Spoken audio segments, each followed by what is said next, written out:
Good afternoon, everyone. I still see some people logging in. So welcome to this month's presentation of the Teamwork for Transformative Care Affinity Group. We are appreciative for everyone taking their time to come to this meeting. As a reminder, this is a rotating presentation by Stanford HealthCare, LPCH, SMP, and Stanford HealthCare Tri-Valley. So if you or anyone you know would like to participate and have a presentation to share on teamwork, that would be great. Just notify me or Jessica Vizcara or Suki Sanga, and we will get you in the rotation. A little bit of logistics. We were supposed to have as the presenters this month Juliet Brinks, Mona Bassoon, and Sam Shen with regards to evolving safety thinking. Unfortunately, due to a last-minute schedule issue, they were not able to attend. We will be rescheduling them for early 2026. So in its stead will be Suki, Sanga, and I presenting on a project we did here at Stanford Tri-Valley. So Jessica, if you would be so kind to start the slides, that would be great.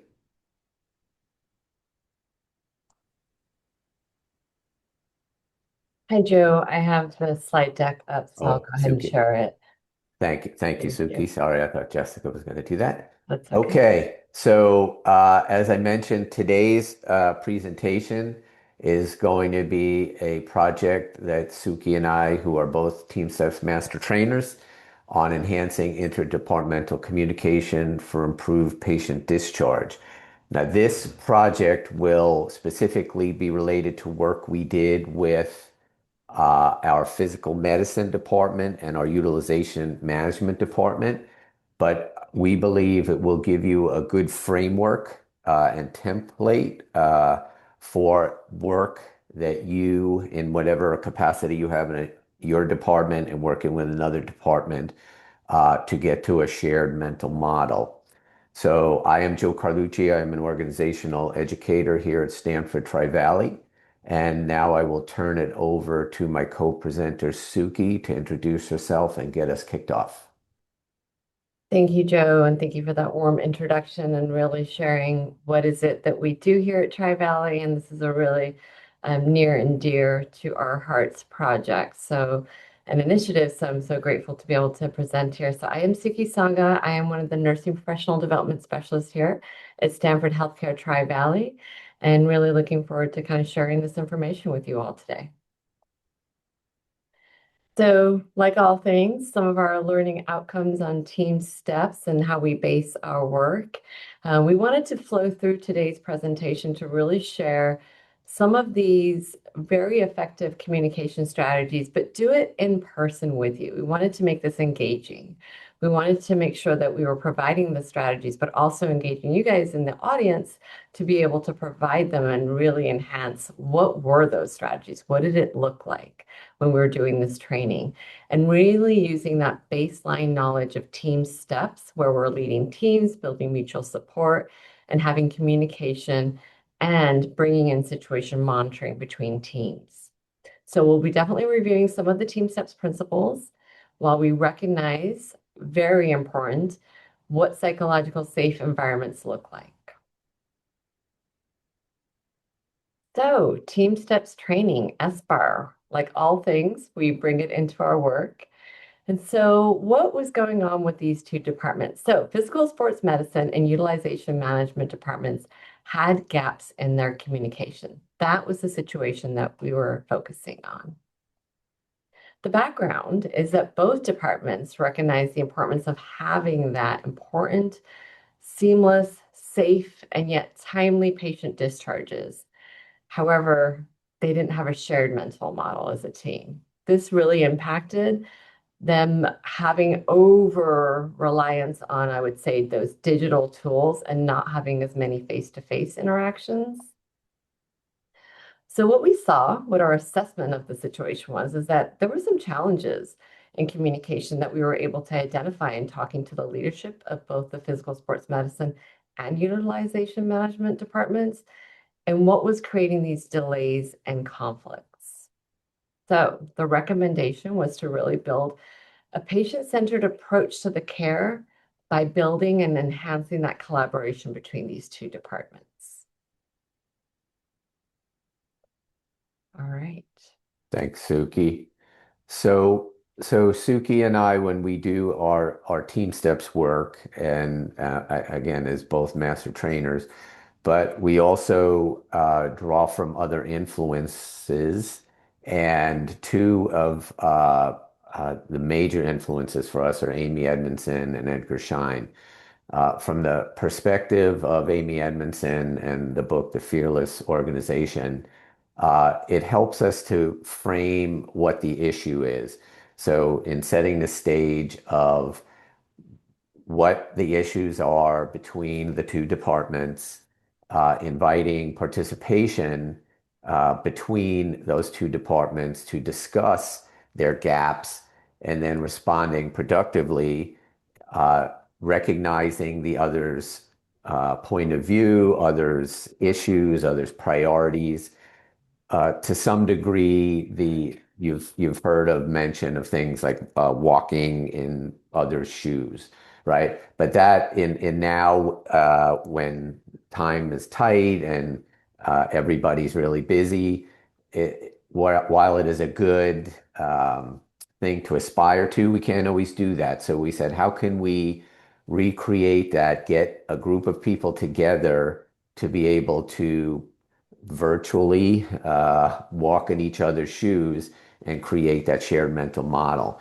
And what we used once we got the people together and feeling that comfort is Edgar Schein's humble inquiry. Like, let's get all the information before we make judgments, before we make decisions. So to get the people together and create this conversation so that the groups can work together instead of against each other. So next slide, please, Suki. So I'm going to ask you in the next slide, I'm going to ask you to go through a thought process. This is the practical or the exercise part of our presentation. And it potentially, if one or two of you would like to unmute and contribute to this, that would be great. We're going to give you a little bit of a simulation of how we started out one of the exercises with the physical medicine and the utilization management department. So next slide, please, Suki. So to create a shared mental model between two departments, there's some really critical factors that need to first be determined and explored. So first, think about a department that you work closely with, and maybe one that you may have some gaps in communication with. And go ahead, Suki, you can click that one. So the first thing we want you to think about is, if you were to be able to talk to people in that department or that department's leadership, what might be three priorities or concerns that you have that you would think would be important to share with them? So first thing we want you to do is think about a department that you work with. Think about maybe three things that you think are really important to share with them. And then the next thing we want you to think about, and this is where you get to go into their shoes. Next click, Suki, please, is now, think about what their priorities and concerns are. We always come from the lens of what's important to us and what we need to achieve, but we don't always take the time or have the knowledge potentially to see the other's perspective. So as you work with that other department, what do you think their important priorities are, or what might their concerns be in the interactions that you and they are having? And then, so next, please, Suki. So then, want you to maybe take a minute to think about what might that conversation look like when you and that other discipline start to have this conversation about educating and teaching each other about your concerns, your priorities, things that you need to work with together. So this is our thought exercise, and um, ideally, somebody, one, two people might want to unmute and give us a quick uh, summary of what they're thinking. So do we have anybody who would like to unmute and share? I'm seeing a lot of departments are being represented here today. So this is the vulnerable moment where we say the learning happens as we chat together. Hi, Amberly in patient placement. I just had a quick question. Was this in related to the scenario with the sports medicine and utilization management, or is this kind of reflecting and kind of identify an area where we currently work in as we kind of get started on this exercise? Great question, Emily. Thank you. We did this with physical medicine and utilization management. To make this practical to you and to the rest of the people, we wanted you to start to think about maybe somebody that you work with. So in the course of your day, your department and another department, what might some of the things that might align or might not align, and that you would need to discuss.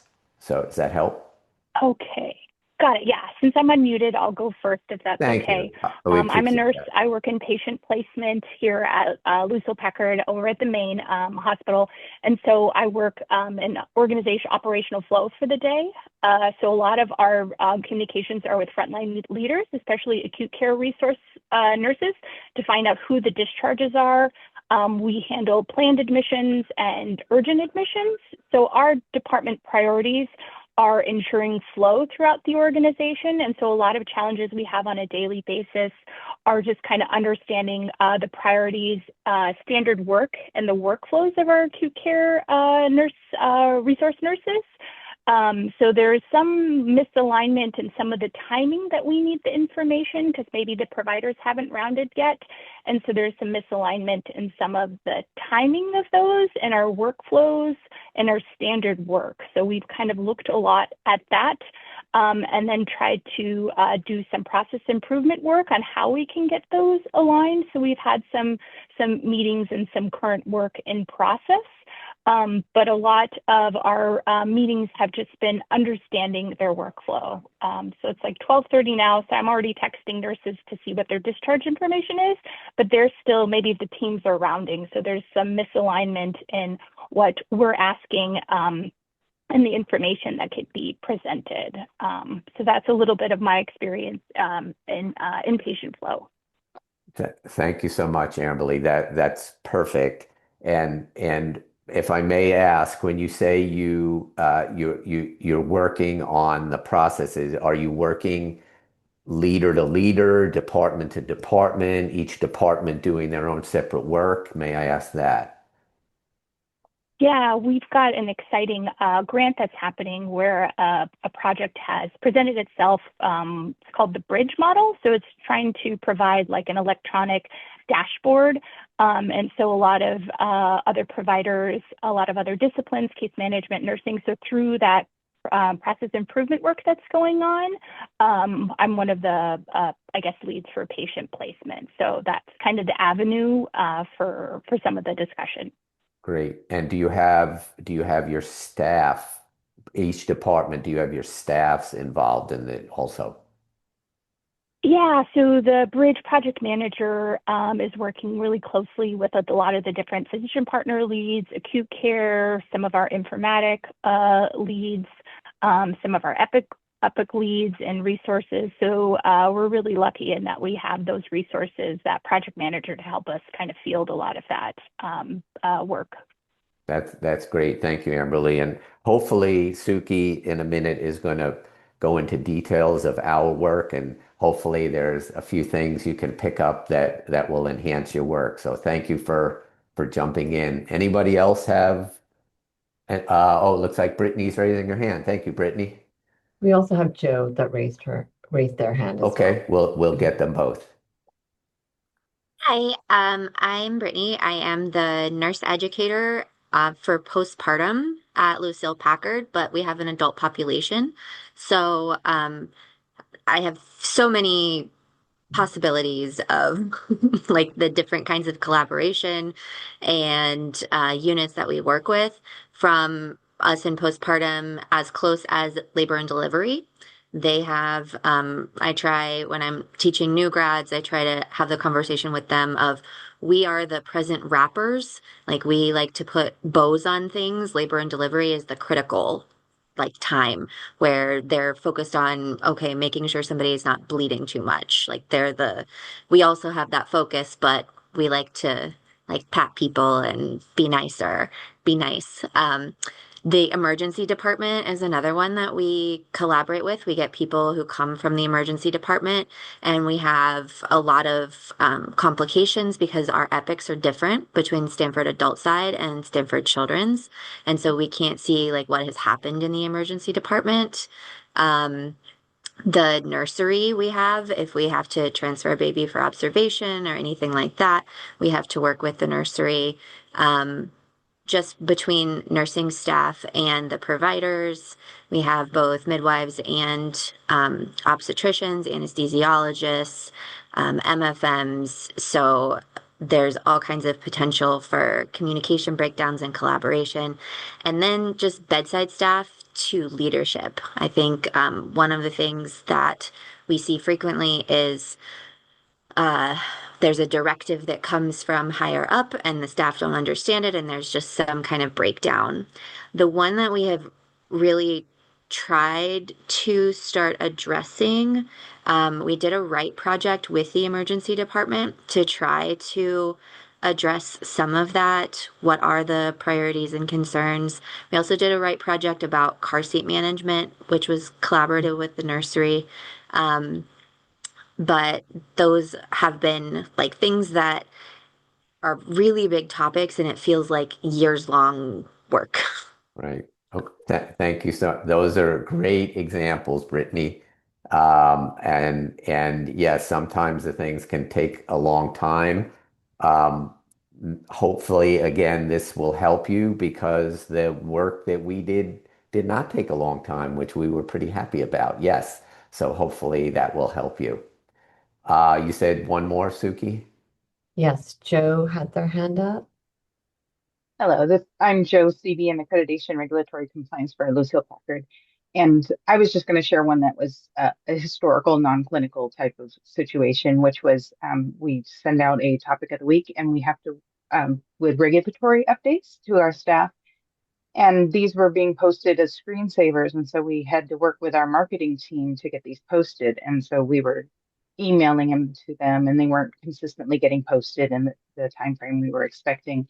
And so in communicating with them, we were able to find out certain days of the week they got higher volumes of messages that they needed to send out. And our emails were getting buried in their automatic responses. And so we were able to coordinate a way that we would send them on a particular day so that they would be able to get these out in a timely manner. So that was resolved, Thank but you. just a Thank you. non-clinical example. Yeah, and many times, thank you, Joe. And many times these are not clinical issues, right? They're administrative issues that, your area didn't know what their issues were. They didn't know what your priorities were, and how do we get them aligned? So all great stories. So thank you for sharing that.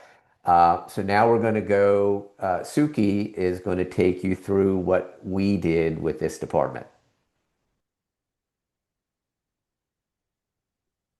I really love hearing about the specific processes that have worked or have not maybe worked or where you're currently at. And I think that's the pool of information that we were trying to gather with these two departments.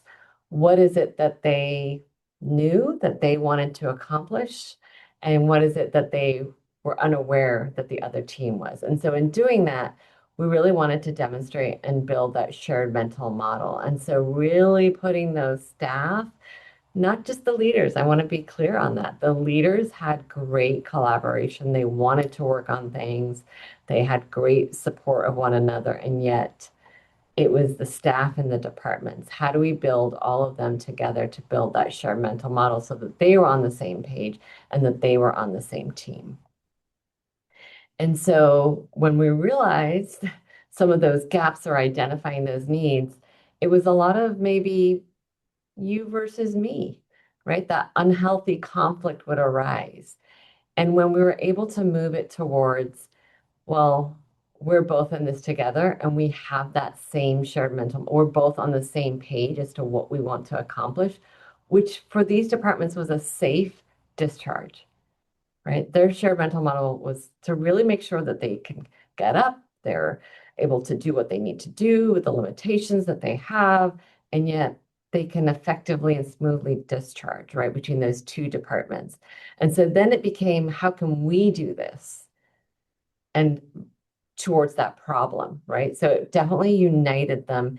And just small drawings like this and how can we build and walk through like what is it that I'm thinking I need to do today versus how can we move through the problems over there? It's not between you and I was a huge concept that really resonated with this group. And it can be as simple as a small design character from Liz Fosslin here, which I've heard is quite popular with a lot of medical professions to share. So what does good communication look like? It may look different to me, to you, to each of us in this room. And what we asked these teams when we put them together in one room is, what does it look like to you? And they had to, in their groups where there were physical sports medicine team members, there were utilization team members, we put them at table specifically in a classroom setting where they were able to talk out what is it that they wanted, right? So we weren't telling them, we weren't scripting it. We were able to build then from their table settings, and then they reported out, and we made this big shared mental model, which then we scripted on the wall and had big flip charts, and we started to write them down. And then as an entire team, they're able to say, well, that's good communication. Like, this is what I want, or this is helpful, or that's not so helpful. And so in doing that, we weren't telling them, we were facilitating what it does look like and what are some best practices around good communication. SBAR was another one that we reviewed. And again, we really do bring in a lot of research from what we call what is something that maybe SBAR is everybody knows this, but we like to take it down to what does it look like in the rest of the world? If I were to put this little scene right in front of you, how would you SBAR this to me? What would you say? How would you share the scenario? We make it fun, right? So it's engaging. And the research that we pull in is that Edward Persano's paradox, right? The work that he's done in that paradigm paradox is to talk about there's low stakes and there's high stakes. So how do you quickly identify when it's a low stakes situation, a conversation around, oh my gosh, Stark is seeing the situation and this is my recommendation around it, right? How do I build my language in those moments? How do I have those conversations? And so from low stakes conversation around this, any of these pictures that you might be just seeing, and we're telling you to do an SBAR. And so in their teams, they had to come up with those quick SBARs around any one of these pictures. And then they were able to share. And I said, wow, how quickly you just demonstrated that. We're in a classroom. This is a low stakes conversation. And yet when you're in the performance zone, when you're out there, you're in it and you are having conversations with your colleagues in a different department of something that needs to get done. How would you have practiced that? How would you have come up with it? Was it easy? Was it hard? Were you using this format? And so that really got them to think, oh, okay, how do I use SBAR? So again, not telling them how to SBAR, giving them the format, but then asking them to do it with things that are just in the world around or some scenes. This was another one by one. We do a lot of the animation with the slides. So it's here are some words that work for shared language. How do you ask for further clarity? So we again in their small groups ask them to come up with each of these answers, so to speak, for them. and then they shared it as a group. And these words, how do you ask for further clarity? What do you say when you have a different viewpoint? How do you support respectfully? We were injecting the words respectfully, and we were in basically inserting these things, and so that we were asking for those responses. And so there's a lot of level setting that's happening, right? There's a lot of we know that this is what good communication looks like because you've just identified it. Now, how do you voice a concern if something's not being done the way in which you're seeing it? So each of these things really help provide guidance into them building that language. And then we had this big script on this flip chart that really helped them decide on and discuss, well, in this situation, this is a vault situation, and this is not a vault situation. This is something that I don't want 5 texts on. So they were able to, these two departments come up with decided upon words that work. This is an introductory slide that we utilize, and we call this our sign in and kindly complete our TeamSTEPS questionnaire. So this is an evidence-based tool that the AHA utilizes. And what we do is we use this as our pre and our post. So whenever we do any of these trainings, we have a QR code up and we ask our staff to determine where is their pulse check, so to speak, in items around TeamSTEPS questions. Do they feel like they can speak up? Do they feel like they have each other's back in their department? So there's about 34 questions in 5 different domains. And we asked these collective groups at the beginning of the class to consider themselves as a unit. So both physical sports medicine and utilization management were collectively going to answer these questions. So we did this as our pre-test. Thanks, And Suki. Oh, okay. oh, sorry. I thought And I was then we going did it as our post-test, Yes, and I'll hand it over to Jay. yes. And as Suki mentioned, what was really important is that all throughout this training, and again, as you mentioned, they were mixed. We kept saying we, us, like think back to the cartoon of we and us. It wasn't, them and you and the different departments. It was really important that they thought of themselves as one group. And I wanted to share one quick story that, the common language was it turned out to be a really critical exercise because literally when we talked with the leaders before when we did an intake, these folks would say things to each other like, that's not my problem, or you deal with it. Like that was the kind of language and statements that they were using, and it's because they didn't feel the connection. And when we got to this point where we got them thinking that they were all one group, that is where the success came, as you'll see in the next one after we did the post survey. The next slide, Suki. So as you look at this, the pre-survey is the orange, and the post-survey is the blue, and the improvement is the green. And you see that the improvement was 30 percentage points better in team function, team leadership, situational monitoring, mutual support, and communication. So across the board, we made a 30 percentage points improvement in their relationship. So this was really exciting to us because whereas we felt like the sessions were going well, this was the rubber meets the road. This is where we said we were on to something. So next slide, please, Suki.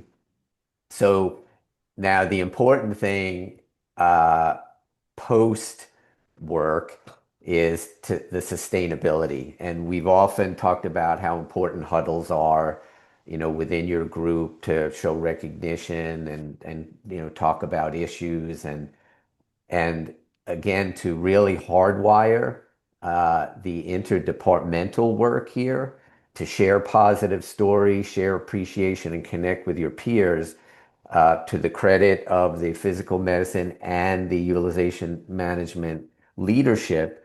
they created a sustained uh, visit to each other's huddles. And they started out with the leaders. So physical medicine leaders would go to utilization management huddles once a month. Utilization leaders would come to physical medicine once a month.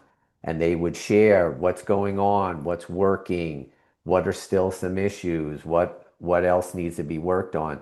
And the plan, and I believe they are at that now, is that then they started sending staff instead of the leaders, because it's always, easy to start with the leaders. You create the time, but we want the staff to see each other, and we want the staff to go and say, thank you for facilitating that so quickly, or thank you for understanding what's the best method for us to get this information. So having the whole department participate and not just the leaders was really critical. So next slide. So this is a journey. We continue to check in with them, make sure how things are going.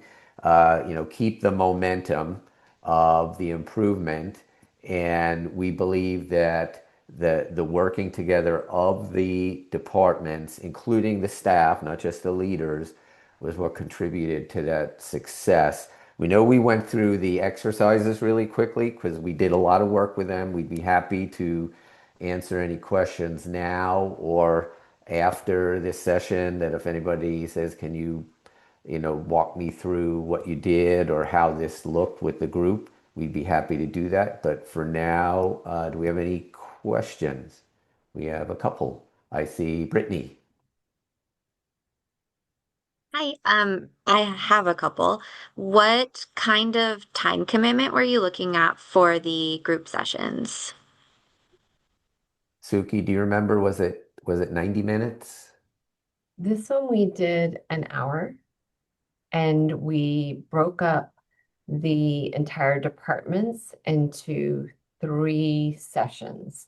So we did like a staff meeting, and it was really lovely because they also had lunch catered, and it was like 3 sessions, and all of their teams was able to schedule it within those 3 day over 3 days, 1 hour here, 1 hour there, and it was usually their lunch hour. So they were sort of engaged to come and attend and show up.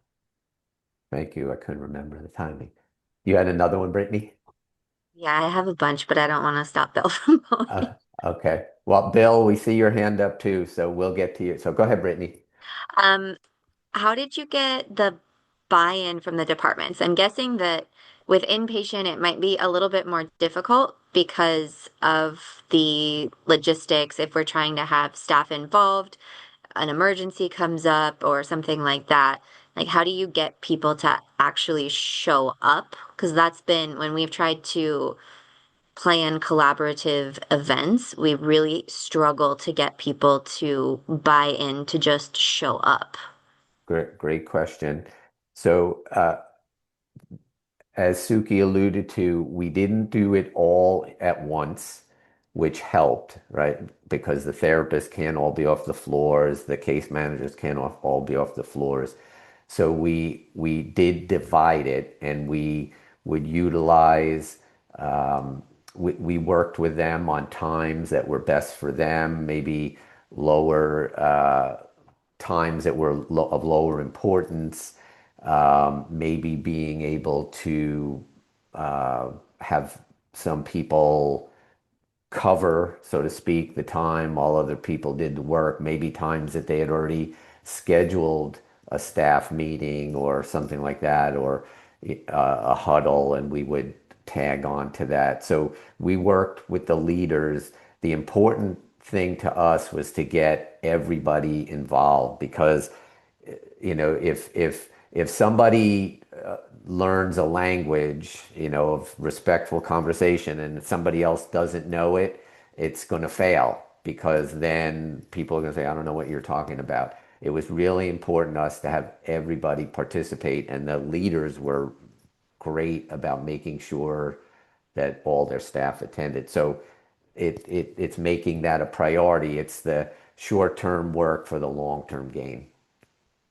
And that actually segues into my last question. Sorry. Mhm. How do you have any data on cost recovery, on how this could be justified in the times of operational transformation? Um, what does that look like? That's a really good question. Yeah. After just getting off of our high reliability organization patient safety meeting, right, Joe? I was going to say, go ahead, Joe. Well, what I was going to say is in the instance of there's a big picture, little picture. We do not have necessarily the capacity to study it. We're using proxy of the employee satisfaction and if the employees are working better together. Because TeamSTEPS, if you go to TeamSTEPS, they have studied this and they have ROI data on all sorts of things. Our proxy was, are there not problems between the departments? We're going to make an assumption that if physical medicine and case management work better together, that there's, rather than them arguing or delays. And some of the other proxies were that they said, the communication is so much quicker now. So some of it was um, uh, not, it was quantitative versus qualitative, or the other way around, sorry, qualitative versus quantitative. But when they're reporting better interactions, then that would translate to better work on their part. So, but we did not necessarily study that. And yet it can be done, right? So if you look at the safe patient discharges and if you look at the data around your inpatient discharges and the time that patients are inpatient and how long did it take to discharge them, those are things and metrics that can be utilized per your department, things that you're already measured. And we have our culture of safety measures. So just even looking at that for the department, and then there's the staff satisfaction survey, right? There's a host of other avenues of reporting processes that are already going, but you can also tap into the department specific ones that your hospital may be looking at. And I wanted to address Richard's chat is that we do utilize TeamSTEPS approach, and that is heavily from our leadership team. The engagement is there too, and it has been very woven into our strategic initiatives here at Tri-Valley.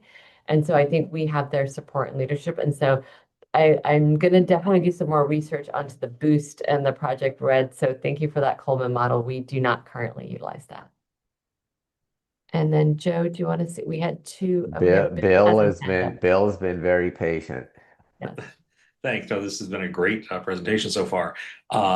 Thinking about this need arising often maybe after an interaction hasn't gone well with another group, maybe once, maybe many times, or when one side has changed what they're doing. I wonder if you had strategies on outreach and how to communicate to bring the other group to the table to even do this when they may not see as much of a problem as you do. That great question. And we can tell you what the genesis of what our work is that we do departmental work. We have this intake form. We have many departments that will reach out to the professional practice and education group and say, we need this work for their work. So both case management and physical medicine, we did specific training for their departments. And in conversation with both their leaders, this bubbled up to both of us in both conversations. So when we would talk with physical medicine and we'd say, all right, what are some of your challenges here? And they'd say, well, we can't communicate with case management. And when case management, well, we can't communicate with physical medicine. So we recognize, say, oh, here's one instance where let's try this as a whole department because we did do them individually. And we just happened to catch that. And we said, well, let's try this as an experiment. And it was really successful. So we were talking to other departments about doing this. In the instance, maybe for you, Bill, where that's not something that you're doing, that's why I wanted to do the thought exercise. Like, think about somebody that you're not, maybe not along, like when Brittany gave some of her examples, or Joe or Amberly, they were talking about that. Think about somebody that you'd say, I'd love to improve the communication with this, connect with that leader and say, how can we get to a shared mental model where I understand what your folks need as well as what I do, and vice versa, and let's have them work together to figure it out. Rather, like Suki talked about, rather than be prescriptive, let them solve it.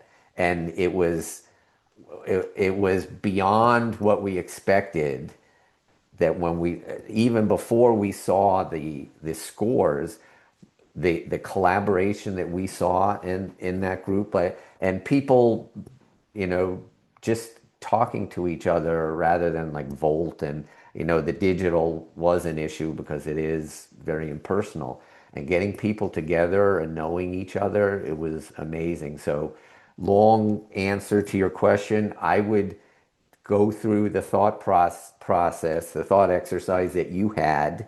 Think about a department you'd like to do this with and have that conversation with the leader to get it started. All right, Joe, Suki, I'm anything? inspired. Thank you. Excellent. Thank you, Bill. Anyone else? I'm looking.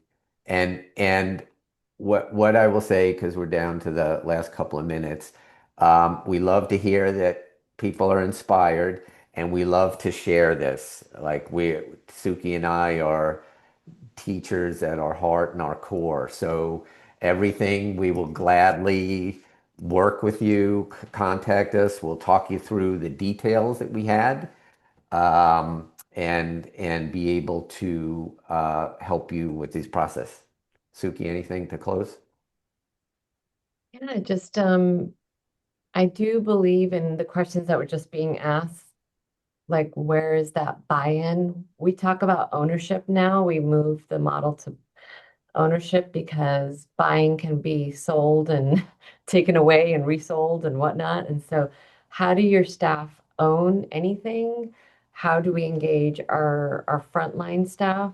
It has to be meaningful to them. They have to be vested. It has to have something that's in it for them too, what's important to them. So tapping into that experience, and if this makes my day 10% better, how can I do that? How I want to do that, right? And so there's a lot of untapped energy in our staff that I think we sometimes don't see. And so this is a way to kind of pull it together. And thank you, Brittany. Your question was, how can we actually get TeamSTEPS process going? Are you able to for facilitating? So thank you, Brittany, for that question and request. We do get some requests around TeamSTEPS. And here at Tri-Valley, we have a process where there's a link at the end of my email, and I have it on our intranet to provide those resources. And we have done in the past a few. And so right now we're in the process of determining what does that look like on a grander scale, because we have been at the, oh my gosh, the infusion department, and it was really greatly received. And I think there was like 150 staff for one of the clinical teams over there. So we have been able to kind of be present in the spaces over at the BMT and different departments. So it's really been great to facilitate that. And I know in working, I'm seeing Ryan on the call, working with our lean partners, and it's been great to kind of share this communication model. So more to come on that. And we did present this at Lean as well this year. So I've always been grateful for that platform. I think that takes us to 1 o'clock, Joe. Yes. So short answer, Brittany, message us and we'll be glad to help. All right. Thank you, everyone. Great participation, great questions. We appreciate you, and we hope everybody has a great holiday, and we will see you in January. Thanks, everyone.